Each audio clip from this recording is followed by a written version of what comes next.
tersenyum-senyum juga Aka mendengarkannya. Mimin Arigi Abi datang tidak tahu, Mimin Arigi Abi pulang juga tidak tahu gitu. Masa iya bisa menghilang? Benarkah itu Mimin Arigi Abi? Ini pertanyaan. Bahwa sekitar pukul 6.30 waktu Indonesia Barat menurut keterangan Danu di dalam keterangan tersangka itu, Danu ada di TKP sampai jam 7 pagi. Jam 7 pagi-pagi Danu masih ada di TKP. Danu pulang itu habis subuh. 7 pagi-pagi Danu masih ada di TKP. Danu pulang itu habis subuh.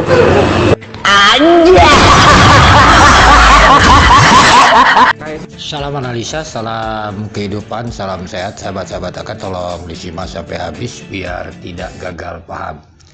Di hari pertama ini pembacaan dakwaan terhadap Yosep, Aka mendengarkan sahabat-sahabat Aka tersenyum-senyum Aka, sahabat-sahabat Aka.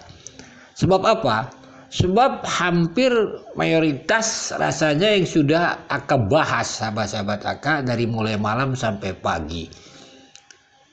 Bahkan kita terjadi pro dan kontra antara PH-nya Danu dengan PH-nya Yosep. Di sana Aka pernah membahas itu tentang jam berapa Danu di sana.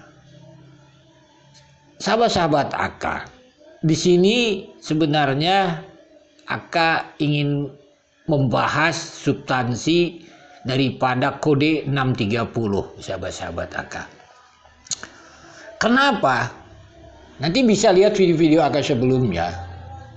Dahulu Aka pernah mengatakan di video Aka itu, Yosep lagi urusan Surabi di Cijengkol. Ada saksi kepala sekolah dan kosasi jam 6.30 sudah ada di sekolah yayasan. Itu ada keterangan dari saudara Dedi dan sebagainya, sudah Aka bahas. Apa substansinya di surat dakwaan ini? Nanti sahabat-sahabat Aka silahkan dengarkan. Potongan videonya nanti Aka tampilkan. Jadi dengarkan, hayati sahabat-sahabat keterangan potongan video itu nanti.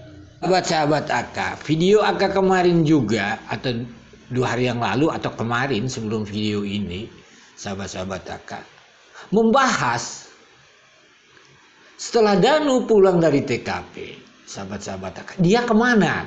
Ke Waida atau ke Walilis? Kan ini duduk permasalahannya. Kalaulah kita merujuk dari keterangan fakta persidangan ini atau di BAP ini, versi Danu, sahabat-sahabat Aka, jam 6.30 Danu masih bersama Yosep di rumah itu, sahabat-sahabat Aka.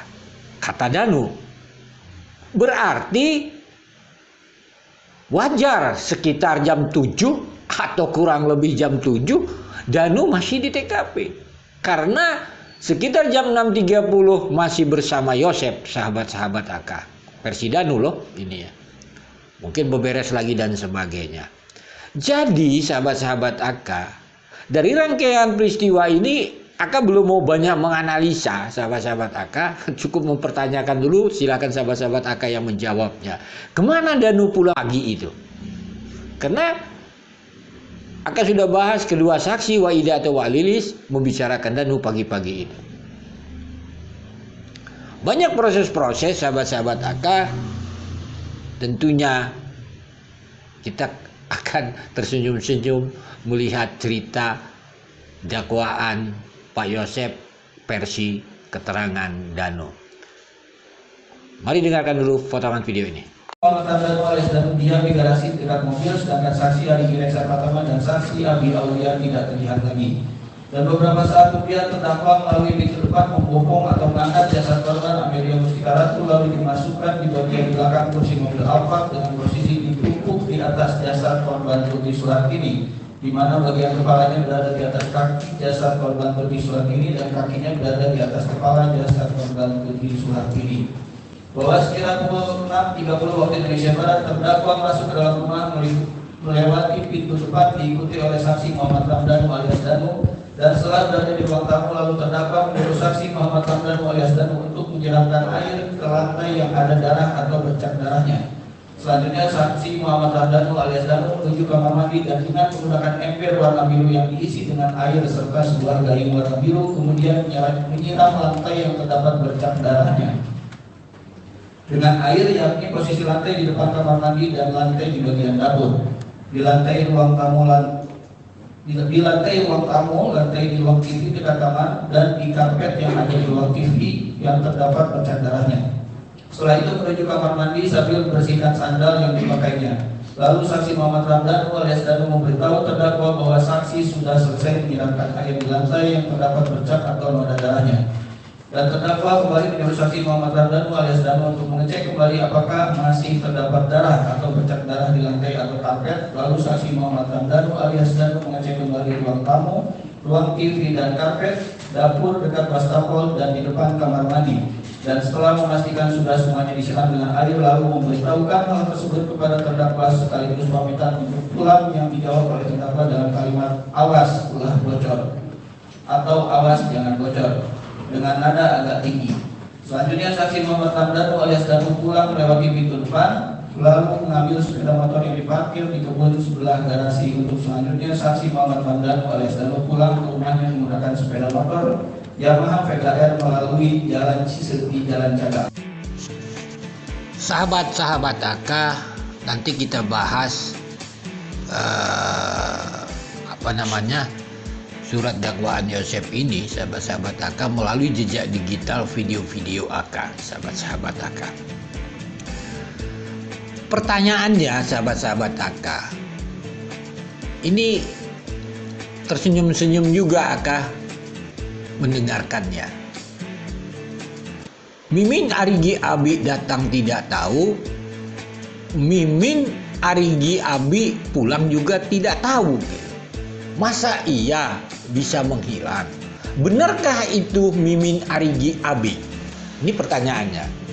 Ya mudah-mudahan Danu bisa mengungkap yang sebenarnya, sahabat-sahabat AK. Nanti sahabat-sahabat AK, kita sambung lagi analisa-analisa tentang mulai malam sampai pagi. Tentunya jejak digital AK akan menjawabnya, sahabat-sahabat AK. Sekali lagi kita doakan agar Pak Yosef dan Danu diberi kesehatan, tetap semangat, keadilan akan terwujud buat almarhum Ibu Tuti dan Amel, tidak akan bisa berbohong. Sekian dan terima kasih.